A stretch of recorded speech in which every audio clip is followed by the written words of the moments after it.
ഈ യാത്ര ഇന്ത്യയുടെ ഹൃദയഭൂമിയായ മധ്യപ്രദേശിലേക്കാണ്.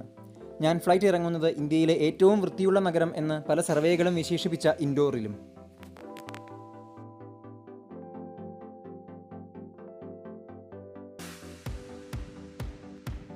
ഇൻഡോറിലെ പാതയോരങ്ങളെല്ലാം മറ്റു പല ഇന്ത്യൻ നഗരങ്ങളിൽ നിന്നും വ്യത്യസ്തമൊന്നുമല്ല.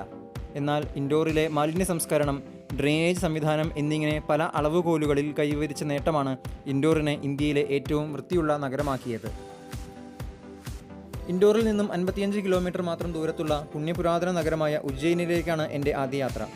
മഹാകാലേശ്വർ ക്ഷേത്രം സന്ദർശിച്ച ശേഷം തിരിച്ച് ഇൻഡോറിലെ ഫുഡ് സ്ട്രീറ്റ് ആയ ഛപ്പൻ ബസാറിലേക്ക്. വളരെ മികച്ച രീതിയിൽ ആസൂത്രണം ചെയ്ത് നിർമ്മിച്ച ഛപ്പൻ ബസാർ മറ്റു നഗരങ്ങൾക്ക് മാതൃകയാക്കാവുന്നതാണ്. ഛപ്പൻ അഥവാ 56 ഫുഡ് ഷോപ്പുകൾ ഇവിടെ സ്ഥിതി ചെയ്യുന്നു.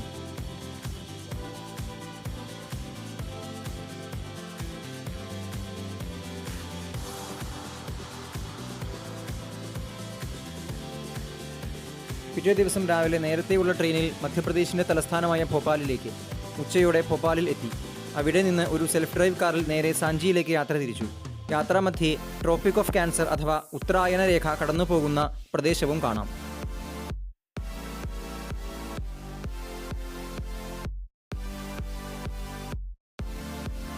ഒന്നര മണിക്കൂർ യാത്ര പിന്നിട്ട് സാഞ്ചിയിൽ എത്തിയിരിക്കുന്നു. ഇന്ത്യയിലെ ഏറ്റവും പുരാതനമായ ഒരു നിർമ്മിതിയാണ് സാഞ്ചി സ്തൂപ. BC 300-ാം നൂറ്റാണ്ടിൽ അശോക ചക്രവർത്തിയുടെ നിർദ്ദേശപ്രകാരം നിർമ്മിച്ചതാണ് ഇത്.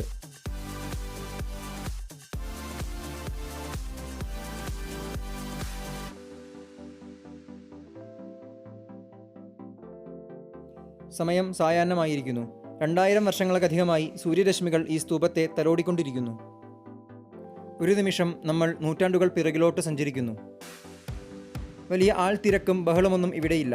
നൂറ്റാണ്ടുകൾക്കിപ്പുറവും നമ്മോട് കഥകൾ പറയാൻ തലയുയർത്തി നിൽക്കുന്ന ചരിത്ര നിർമ്മിതികൾ.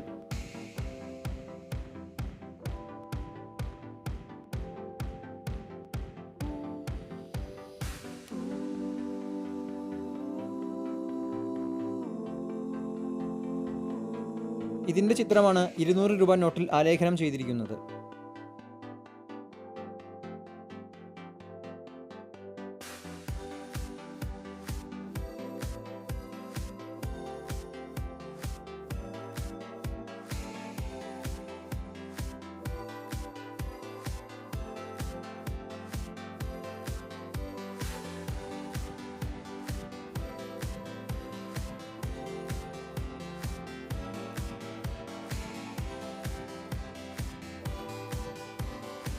വിദിഷ പ്രവിശ്യയിലാണ് സാഞ്ചി സ്ഥിതി ചെയ്യുന്നത്.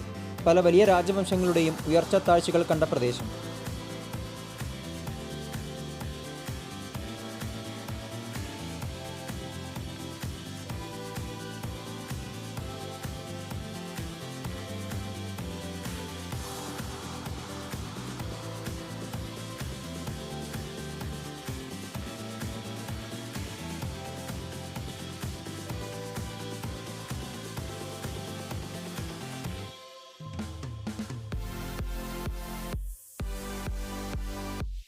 പല കാരണങ്ങളാൽ പല കാലങ്ങളിൽ നശിച്ചുപോയ ബുദ്ധിസ്റ്റ് മൊണാസ്റ്ററികളുടെ അടിത്തറകളാണ് ഇവയെല്ലാം.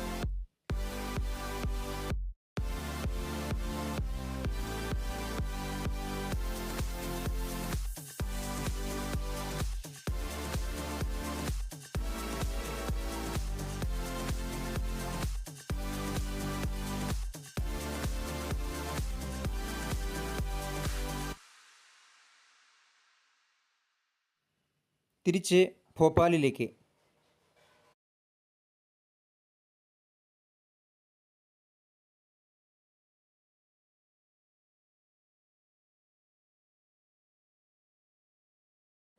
റോഡിൻ്റെ വശത്ത് കാണുന്നതാണ് ഭോജ് താൽ അഥവാ അപ്പർ ലേക്ക്. മിഹിർ ഭോജ എന്ന രാജാവ് 1000 കൊല്ലങ്ങൾക്കു മുമ്പേ നിർമ്മിച്ച ഈ തടാകമാണ് ഇന്നും ഭോപ്പാലിൻ്റെ ഏറ്റവും വലിയ ജലസ്രോതസ്. നാളത്തെ ട്രെയിൻ യാത്ര മധ്യപ്രദേശിലെ അല്ലെങ്കിൽ ഇന്ത്യയിലെ തന്നെ അത്ഭുത നിർമ്മിതിയായ ഖജുരാഹോയിലേക്ക്.